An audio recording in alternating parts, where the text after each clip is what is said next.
কোৰানৰ ওপৰত পাঠ্যক্ৰম আছে যাক আমি আৰবী ভাষাত কি বুলি কওঁ ফিকা এণ্ড আকাইদ বুলি কয় ফিকা এণ্ড আকাইদ এই সাবজেক্টটো থকা কাৰণে কলেজিয়েট স্কুল আৰু হাই মাদ্ৰাছা স্কুলৰ মাজত পাৰ্থক্য এটা থাকিছিল সেইকাৰণে কলেজিয়েটৰ পৰা কোনোবা যদি এপিয়াৰ কৰে তাক হাই স্কুল শিক্ষান্ত বুলি কয় আৰু এই মাদ্ৰাছাবিলাকৰ পৰা এপিয়াৰ কৰিলে কোৰ্সটো সব একেই থাকে কিন্তু এই 50 নম্বৰৰ ধৰ্মীয় শিক্ষাৰ কাৰণে তেওঁলোকক হাই মাদ্ৰাছা বুলি কোৱা হয়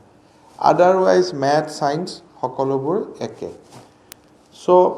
প্ৰথম আমি সিদ্ধান্ত ললো যে এই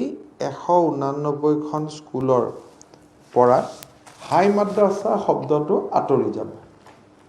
The word high madrasa will be removed. Along with the word high madrasa, তেওঁলোকৰ যিটোৱে 50 নম্বৰৰ ধৰ্মীয় শিক্ষা আছিল কোৰানৰ ওপৰত সেইটো নোহোৱা হৈ যাব that part will be dropped গতিকে বেসিক্যালি ইয়াত আৰু কোনো ডিস্টিংকশন নাথাকিব সকলো হাই মাদ্ৰাছাৰ পৰিৱৰ্তে হাই স্কুল বুলি তেওঁলোক জনাজাত হ'ব এইখিনি হল যিখিনি সেবাৰ লগত এফিলিয়েটেড আছিল আৰু সেবাৰ জৰিয়তে তেওঁলোকৰ শৈক্ষিক কাৰিকুলাম পৰিচালনা কৰা হয় অৰিজিনালি ইয়াত অলমোস্ট 90% জেনাৰেল এডুকেশ্যন আছিল 10% হে ধৰ্মীয় শিক্ষা আছিল গতিকে 189 স্কুলৰ পৰা ধৰ্মীয় শিক্ষাখিনি আঁতৰি যোৱাৰ লগে লগে গুটে হাই মাদ্ৰাছা বিলাক সেকুলাৰ হৈ পৰিব আৰু হাই মাদ্ৰাছা শব্দটো তাৰ পৰা বিলুপ্তি হ'ব গতিকে 2022 চনৰ মেট্ৰিক পৰীক্ষাৰ পৰা সেবাই হাই মাদ্ৰাছা বুলি কোনো পৰীক্ষা আৰু নাপাতে কিন্তু 21 যেহেতু ল'ৰা ছোৱালীবোৰ ইতিমধ্যে শিক্ষা হৈ গ'ল তেওঁলোকক আমি দিগদাৰ নকৰো গতিকে 21 চনতে লাষ্ট সেবাই হাই মাদ্ৰাছা পাতিব তাৰ পিছত আৰু সেবাই হাই মাদ্ৰাছা পৰীক্ষা অনুষ্ঠিত নকৰে এইটো হল আমাৰ প্ৰথম পৰ্যায় দ্বিতীয় পৰ্যায় হল যে আমাৰ অসমত স্টেট মাদ্ৰাছা বোৰ্ড এটা গঠন কৰা হৈছিল এই স্টেট মাদ্ৰাছা বোৰ্ডৰ অধীনত 4খন আৰবিক কলেজ আছিল 14খন টাইটেল মাদ্ৰাছা আছিল সিনিয়ৰ মাদ্ৰাছা 138 আছিল আৰু প্ৰি সিনিয়ৰ মাদ্ৰাছা 230 আছিল এই 542 ইনষ্টিটিউশনত দুটা পঢ়া হৈছিল এটা হল আমাৰ নৰ্মেল হায়াৰ সেকেন্ডাৰী এডুকেশ্যন কাউন্সিলে প্ৰিস্ক্ৰাইব কৰা সিলেবাস আৰু আনটো হল পিউৰলি থিওলজিক্যাল সাবজেক্ট অন ইসলাম যোৱাকালি আমি কেবিনেটত আমি লোৱা সিদ্ধান্ত কেইটা হল যে State Madrasa Board shall stand dissolved from the declaration of the result of examination to be held in academic year 2021-22. তাৰ মানে এই বছৰৰ পৰীক্ষাটো হৈ যোৱাৰ লগে লগে 2021-22 পৰীক্ষাটো হৈ যোৱাৰ লগে লগে State Madrasa Board will be dissolved. সেইটো হল যে লাষ্ট ষ্টুডেন্ট খিনি লাষ্ট সুযোগ দিয়াৰ লগে লগে এটো হৈ যাব তাৰ পিছত এই মাদ্ৰাছা ইনষ্টিটিউট বিলাকৰ যি আছিল তেওঁলোকৰ একাডেমিক যেটো অথৰিটি আৰু এডমিনিষ্ট্ৰেটিভ অথৰিটি সেইটো ডাইৰেক্টৰ সেকেন্ডাৰী এডুকেশ্যনলৈকে ৰূপান্তৰ হ'ব এই গুটেই মাদ্ৰাছা বিলাকৰ নামৰ পৰা মাদ্ৰাছা শব্দটো নোহোৱা হৈ পৰিব তৃতীয়তে এই মাদ্ৰাছাত যিবিলাক থিওলজিক্যাল কোৰ্স পঢ়োৱা হৈছিল সেই থিওলজিক্যাল কোৰ্স বিলাক উইথ এফেক্ট ফ্ৰম 1/4/21 বন্ধ হৈ যাব থিওলজিক্যাল কোৰ্স মানে ইসলামিক যেটো কোৰ্স আছিলে সেইবিলাক বন্ধ হৈ যাব এওঁলোকৰ শিক্ষকসকলে আমি যিবিলাকে থিওলজিক্যাল সাবজেক্টত শিক্ষা দান দিছিল তেওঁলোকক আমি ট্ৰেইনিং কৰাম যাতে তেওঁলোকে জেনাৰেল এডুকেশ্যনৰ ওপৰত তেওঁলোকে ল'ৰা ছোৱালীক পঢ়াব পৰা অৱস্থাত আহি যায় যিমানবিলাক আমাৰ আৰবিক কলেজ আছিল এই আৰবিক কলেজবিলাক এই সিদ্ধান্তৰ বেচিছত তেওঁলোকক হায়াৰ সেকেন্ডাৰী স্কুল হিচাপে ৰূপান্তৰিত হ'ব আৰু আৰবিক কাউন্সিলবিলাক হায়াৰ সেকেন্ডাৰী এডুকেশ্যন কাউন্সিলৰ অধীনত যাব আৰু তাৰ শিক্ষাটো কাউন্সিলৰ শিক্ষাটো আৰম্ভ হ'ব ঠিক তেনেকে প্ৰি সিনিয়ৰ আৰু সিনিয়ৰ মাদ্ৰাসা এওঁলোকৰ কেৰিকুলামটো SCRT কেৰিকুলাম হ'ব তাৰ মানে যেটো নৰ্মেল এডুকেশ্যন হেতু আৰম্ভ হ'ব এইখিনি কৰিব যাওঁতে আমাৰ এখন বিধানসভাত আমি আইন এখন আনিব লাগিব যত মাদ্ৰাসা যিখন আইনৰ অধীনত প্ৰভিন্সিয়েলাইজ হৈছিল সেইখন আমি ৰিপিল কৰিব লাগিব আৰু সেই ৰিপিল কৰা আইনখন অহা 27-28 এই মাহৰ শেষত যি বিধানসভা আছে তাত আইনখন আহিব আৰু চৰকাৰে সেইখন পাছ কৰাবৰ কাৰণে যত্ন কৰিব বাকি most of the work can be done by amending rules আৰু issuing notification কালি কেবিনেটে সেইখিনি অনুমোদন দিছে so next 3 to 4 daysৰ ভিতৰত আমাৰ নতুন ৰুলখনো নটিফাই হ'ব যত মাদ্ৰাসা এডুকেশ্যন নাথাকিব আৰু বাকি নটিফিকেশনৰ থ্ৰুদি যিখিনি কৰিবলগীয়া কাম যে মাদ্ৰাসা ৱৰ্ডটো উঠি যোৱা হাই মাদ্ৰাসা ৱৰ্ডটো উঠি যোৱা থিওলজিক্যাল সাবজেক্টখিনি উঠি যোৱা এইখিনি আমি অধিসূচনা মতে কৰিব পাৰো এইখিনি অধিসূচনা হ'ব সো যদি আমি টেকনিক্যাল টাৰ্মসটো বাদ দিও সিম্পল হ'ব যে মাদ্ৰাসা বোৰ্ড নাথাকিব সেবা আৰু কাউন্সিললৈকে এওঁলোকৰ একাডেমিক এক্টিয়াৰটো আহিব এডমিনিষ্ট্ৰেটিভ অধিকাৰটো ডাইৰেক্টৰ অফ সেকেন্ডাৰী এডুকেশ্যনত আহিব আৰু এই মাদ্ৰাসা বিলাকৰ পৰা মাদ্ৰাসা নামটো নোহোৱা হৈ যাব নামৰ লগত থিওলজিক্যাল সাবজেক্ট বিলাক নোহোৱা হ'ব তাৰ জায়গাত জেনাৰেল অংক বিজ্ঞান আদি সাবজেক্ট চলা আৰম্ভ হ'ব গতিকে এইখিনি আমাৰ মাদ্ৰাসাৰ ওপৰত সংস্কৃত টুলবিলাকো আমি কনভাৰ্ট কৰিম সেইকেইটা হ'ব বেসিক্যালি কুমাৰ ভাস্কৰ বৰ্মা ইউনিভাৰ্সিটিয়ে এই সংস্কৃত টুলবিলাকত এটা ভাৰতৰ ইতিহাস আৰু সংস্কৃতি তাৰ ওপৰত এই সংস্কৃত টুলবিলাক তাৰ অধ্যয়ন কেন্দ্ৰলৈ ৰূপান্তৰিত হ'ব এটা ডিগ্ৰী আৰু ডিপ্লোমা কোৰ্স চলিব under the Kumar Bhaskar Varma Sanskrit and ancient studies বিশ্ববিদ্যালয়ৰ তলত তাৰমানে ইয়াত আৰু এটা শাস্ত্ৰীবান যিবিলাক পৰীক্ষা পাতিছিল ইমান দেৰি সেইবিলাক নোহোৱা হৈ যাব সংস্কৃত টুলত তাৰ জায়গাত ভাৰতৰ ইতিহাস আৰু পুৰাতন সংস্কৃতি তাৰ ওপৰত ল'ৰা ছোৱালীয়ে শিকিব ডিগ্ৰী ডিপ্লোমা থাকিব আৰু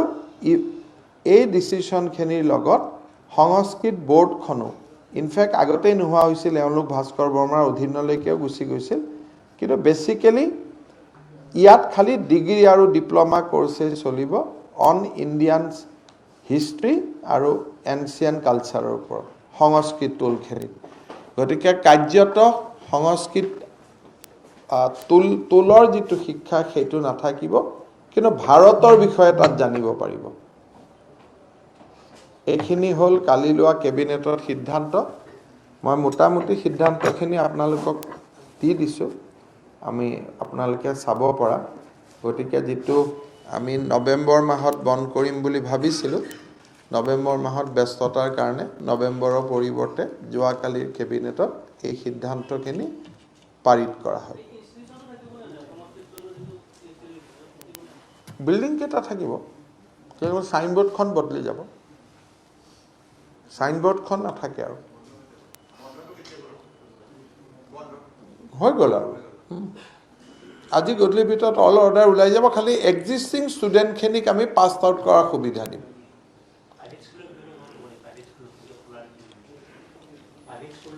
প্ৰাইভেটবিলাকক খেৰাজী মাদ্ৰাছা বুলি কয়, তাৰ ওপৰত আমি কোনো সেইটো এটা বেলেগ এটা টপিক আছিল যে প্ৰাইভেট স্কুলবিলাকে যেতিয়া খুলিব খোজে ৰেজিষ্ট্ৰেশ্যন কৰোঁতে DSC অফিচত বহুত সময় লৈছিল। গতিকে ইজ অফ ডুইং বিজনেছত আমি কৈছোঁ যে তেওঁলোকে এতিয়া অনলাইন এপ্লিকেশ্যন কৰিও যদি আমি লিখি দিয়া কণ্ডিশ্যনখিনি পালন হয় তেওঁলোকে ৰিকগনাইজেশ্যন পাব। সেইটো বেচিকেলি প্ৰক্ৰিয়াৰ সলসলনি, বাকী কোনো তাত বিশেষ আন কোনো ইছ্যু নাই।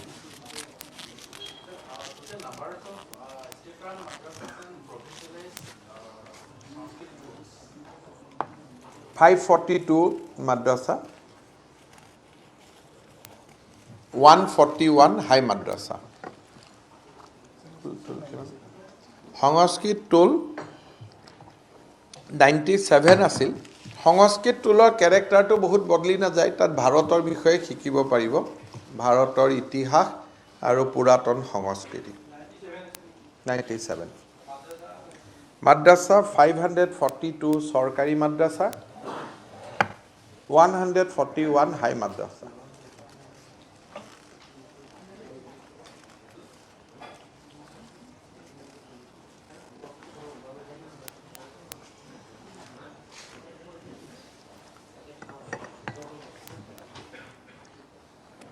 এই সংস্কৃত টোলখিনি যিটো ডিগ্ৰী ডিপ্ল'মা কোৰ্চ চলিব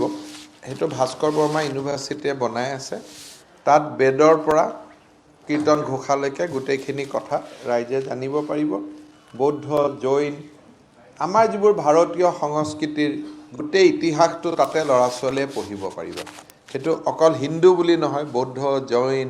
গোটেই কেতিয়া খ্ৰীষ্টানসকল আহিলে, কেতিয়া ইছলামিক সভ্যতা আৰম্ভ হ'ল, কিন্তু mainly it will be focus on Indian civilisation. অসমেই ভাৰতৰ ভিতৰত প্ৰথম ৰাজ্য হ'ব য'ত ভাৰতীয় সভ্যতা শিকোৱা, ভাৰতীয় সভ্যতাৰ লগত নতুন পুৰুষক চিনাকি কৰি দিয়াৰ এটা ডিগ্ৰী কোৰ্চ আৰম্ভ হ'ব। ইণ্ডিয়াৰ কোনো ষ্টেটতে ডিগ্ৰী ডিপ্ল'মা অন ইণ্ডিয়ান চিভিলাইজেশ্যনেল ষ্টাডি নাছিলে, যিটো আমাৰ ইয়াত ফাৰ্ষ্ট টাইম আমি আৰম্ভ কৰিম। সেই টোলখিনিত এই বস্তুটো আৰম্ভ হ'ব, ল'ৰা ছোৱালীয়ে ডিগ্ৰী পাব, ডিপ্ল'মা পাব, আৰু ভাস্কৰ বৰ্মা ইউনিভাৰ্চিটিয়ে চলাব। কিন্তু শাস্ত্ৰী বা আন ধৰণৰ যিবিলাক পৰীক্ষা আছিলে সেইবিলাক আৰু টোলত নাথাকিব। কোনোবাই প্ৰাইভেটলি কৰিব খুজিলে কৰি থাকিব পাৰিব, কিন্তু আমাৰ চৰকাৰীভাৱে নাথাকিব। আৰু মাদ্ৰাছাখিনি জেনেৰেল স্কুললৈকে ৰূপান্তৰ হ'ব।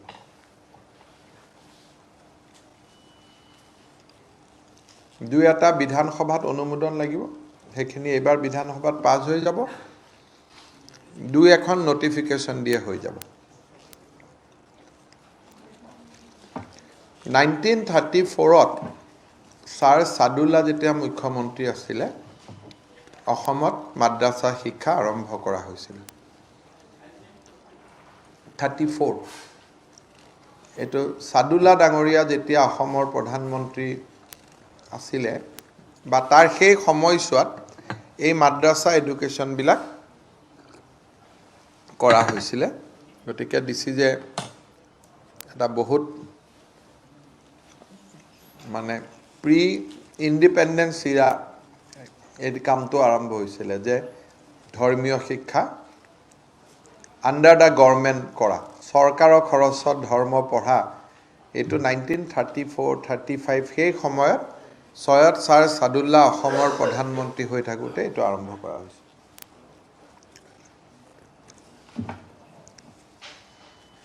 গতিকে এইটো এটা আমাৰ হৈ গ'ল। আৰু বাকীটো মই যোৱা প্ৰেছ কনফাৰেন্সত আপোনালোকক কৈছোঁ যে 1 তাৰিখৰ পৰা স্কুল কমপ্লিট খুলি যাব। আৰু গাইডলাইন এডুকেশ্যন ডিপাৰ্টমেণ্টে উলিয়াই দিব। আৰু বেচিকেলি 1 জানুৱাৰীৰ পৰা স্কুলবিলাকৰ ওপৰতো যিটো আমাৰ ৰেষ্ট্ৰিকশ্যন আছে, 2 দিন ক্লাছ, 3 দিন ক্লাছ, আমি চব উঠাই দিম। It will be converted to regular class, খালি মাস্ক আৰু এটা social distance. Otherwise all classes will come from 1st January. যেটো staggered আমি কৰি থৈছিলোঁ এটো উঠি যাব আৰু education will start as usual খালি mask আৰু social distance.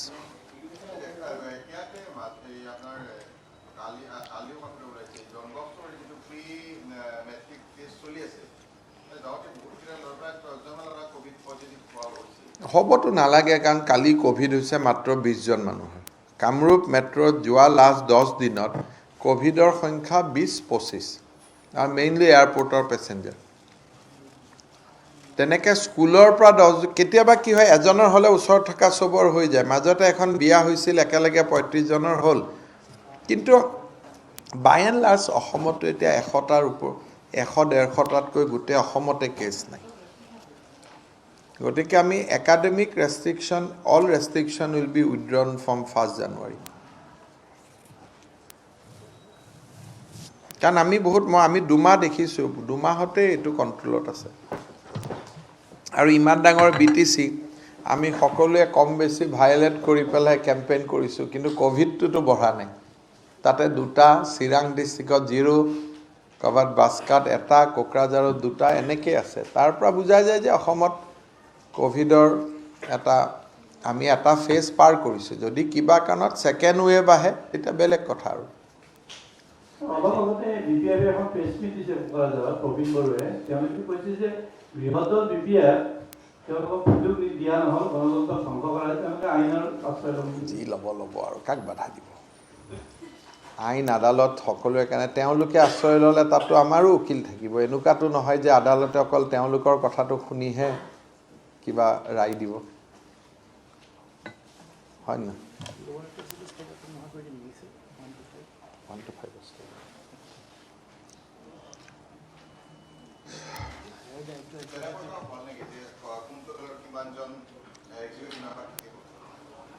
পাঁচজন ব্যক্তিয়ে অহাকালি শপত ল'ব দুজন ইউপিপিএলৰ পৰা আৰু বিটিসিৰ চিফ আৰু ডেপুটি চিফ দুইটাই ইউপিপিএলৰ লগত থাকিব ভাৰতীয় জনতা পাৰ্টিৰ পৰা দুজনে শপত ল'ব আৰু এজন জিএছপিৰ শপত ল'ব কালি পাঁচজনে শপত ল'ব 2 from BJP 2 from UPPL 1 from GSP কিন্তু বিজেপিয়ে চিফু লোৱা নাই ডেপুটি চিফু লোৱা নাই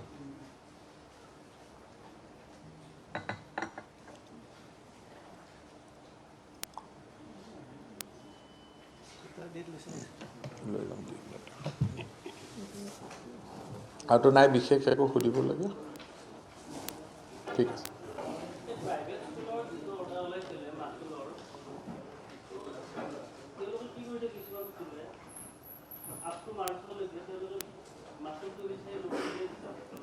সক এইটো যদি কোনোবা প্ৰাইভেট স্কুলে কৰে তাৰ গাৰ্জিয়ান এজনেও যদি হাইকোৰ্টক দিয়ে স্কুলখনৰ দিগদাৰ হ'ব কাৰণ এই অৰ্ডাৰটো হাইকোৰ্টে এপ্ৰুভ কৰি থৈ দিয়া আছে এটো কন্টেম্প অফ কোৰ্ট হৈ যাব গতিকে আপোনালোকে কোনোবা প্ৰাইভেট স্কুলে যদি টুইট ফেসবুক কৰি থাকিলে মই একো কৰিব নোৱাৰো কিন্তু ৰিটেন কমপ্লেইন যদি উইথ অৰিজিনাল নেম দিয়ে তেতিয়ালে আমি লগে লগে অ্যাকশন লম কিন্তু মানুহবিলাকে কি কৰে টুইট আৰু ফেসবুকত দিয়ে পিছত মানুহবিলাকৰ এড্ৰেছ সুধিলে আমি নাপাওঁ সিভিসিয়ে মানা কৰি থৈছে যে এননিমিয়াস কমপ্লেইন লব নালাগে সেইকাৰণে যদি উইথ প্ৰপাৰ নেম এড্ৰেছ কোনোবাই যদি আমাক কমপ্লেইন দিয়ে আমি লগে লগে অ্যাকশন লম কাৰণ এটো হাইকোৰ্টে এই অৰ্ডাৰখনক এপ্ৰুভ কৰি থৈ গৈছে ডিভিজন বেঞ্চ এটাকো সেইকাৰণে কমপ্লেইন আহিলে আমি ব্যৱস্থা লৈ লম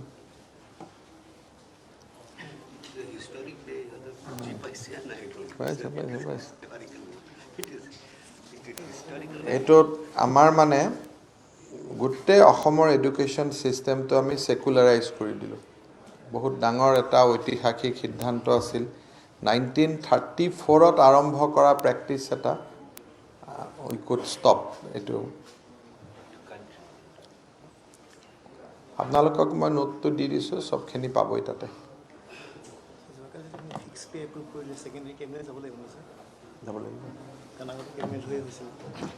ধন্যবাদ